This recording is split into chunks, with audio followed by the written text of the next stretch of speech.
Welcome back to my YouTube channel. Make sure to like and subscribe to the channel for more interesting stories like these. Now, let's get into today's story video. Unfaithful wife that I still have trust issues with will probably contact her AP soon despite agreeing to no contact and the consequence of divorce. We're both in our 30s at the time of writing this article. More than 3 decades had elapsed since we first met, since high school. We have 2 children who are now in their adolescent years. The majority of the previous 15 years, my wife has been a stay-at-home parent, by choice, while I have worked hard in a demanding but well-paying career to provide for the needs of our family. Our family went through the horrible ordeal of losing one of our children a couple of years ago, and we were both devastated. We were in a state of shock. During this time, my wife grieved much more than I did. I tried to be a rock for her and our other children. She sought grief counseling, but found it to be of little use. As a result of our loss, she exhibited erratic behavior, and our marriage gradually started to crumble.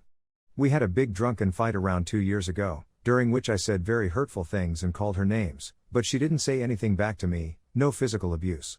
The fact that I was obtuse and immature was compounded by the fact that I did not show sorrow for my outburst, which resulted in a quiet bedroom and little contact with my friends as a result of my circumstances. I turned to drink, which resulted in my being sad. I was really contemplating divorcing my spouse about this time last year, which was around this time.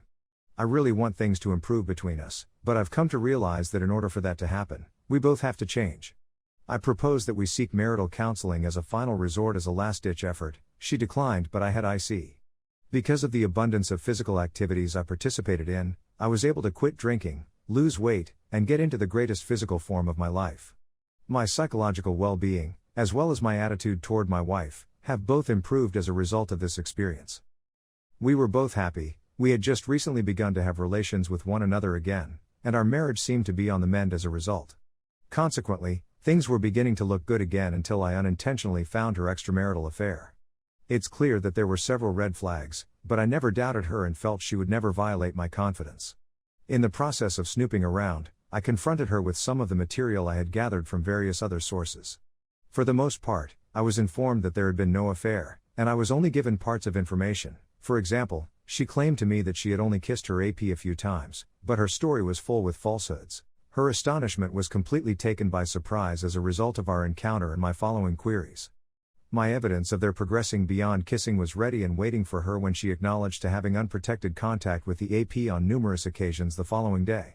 It was all over now, however, since he had put a stop to it.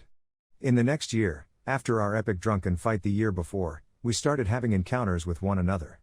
In one of her most famous quotes, she said, "I still loved you, but I wasn't in love with you," which became well known. She recently informed me that, as a consequence of our disagreements, she has come to feel that I no longer love her as a result of our relationship. Despite our issues, however, this was not the case. I still valued her, as she would have discovered if we had spoken and she had inquired.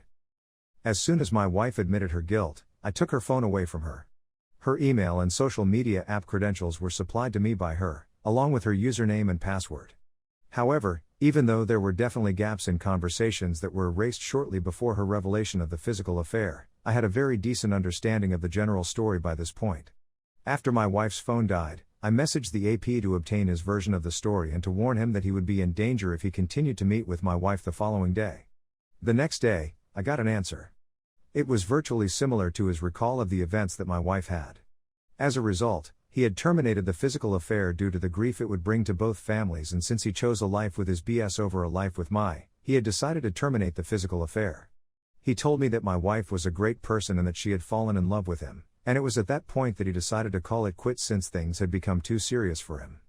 The man expressed his sorry to me in person and promised to inform his wife about what had happened as a consequence of his decisions.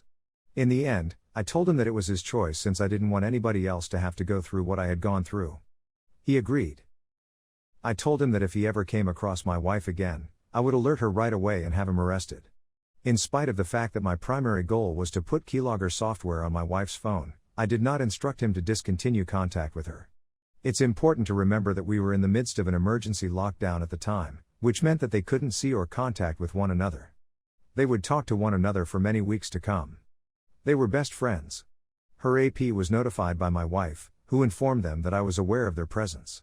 Even when I contacted him, the AP didn't get a notification that I had done so. Given that they were now bickering and blaming one another for their affair, it was amusing to see it all unfold on the TV.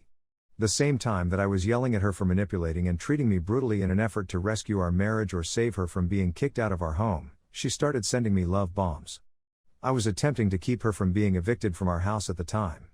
Despite the fact that they were not meant to meet, she indicated her desire for them to do so in order to talk about what had occurred. She seemed to be regretful for how much her acts had harmed me, and she expressed sorrow for what she had done to cause me harm. She confessed to me that she had been too preoccupied with her own needs. In response to my inquiry as to whether she had ever cheated on me before, she answered with a little twist, stating that it was her first and only relationship. I am now suspicious she had a one-night stand with a former boyfriend many years ago, but I have no proof. It was she who said that I had recovered her love as a consequence of my good development. Because actions speak louder than words, it is important to remember that you should never trust anything a cheat says. At this time, she was still sending him messages, but they were benign conversations about things they had in common, which was how they initially met and became friends in the first place. To better understand my alternatives and how things might play out in the event of a divorce, I met with an attorney to go through them. When I overheard part of the talk, it seemed to startle my wife out of her hypnotic trance. I received a final message from my wife, in which she informed the AP that she would no longer be speaking with him and that he was not to contact her again in the future. Immediately after the cessation of communication between them, I set certain limitations on her and warned her of the repercussions if she violated the conditions of the restrictions. In accordance with one of the restrictions, I was not permitted to communicate with or see the AP again, and she was required to notify me immediately if he attempted to contact her. My wife was advised that if she did not adhere to the rules, I would divorce her. This was something on which both she and I agreed unanimously. His advice was that she needed to concentrate on herself and determine why she had behaved in such a reckless manner as she had. Despite stating that she intended to go, and claiming to be under obligation, the lady only went twice before claiming that she had already comprehended the reasons for her affair and did not need any more counseling services. A dozen trips later, I was finally able to see the same therapist, and despite the fact that client confidentiality had been broken, my therapist told me that my wife had shown regret.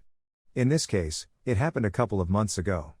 Compared to previous relationships, my wife and I are getting along better than we have ever done. Despite my admiration for her, I have not forgiven her for what transpired. The two of them have not spoken with each other, but I have reason to believe this will change in the near future. The following questions come to mind after taking into consideration all of the material. What I'm wondering is if there is anybody out there who feels my wife has a chance to rehabilitate herself and be devoted to me, or whether I should simply go away and hide. Should I file for divorce on the basis that she has violated the no contact rule if she contacts the AP again, as I think she would, even if it is to discuss anything small, on the grounds that she has broken the no contact agreement? If divorce is out of the question, there are other solutions available. Anything further that she or I can do in order for us to have an enjoyable get-together would be really appreciated.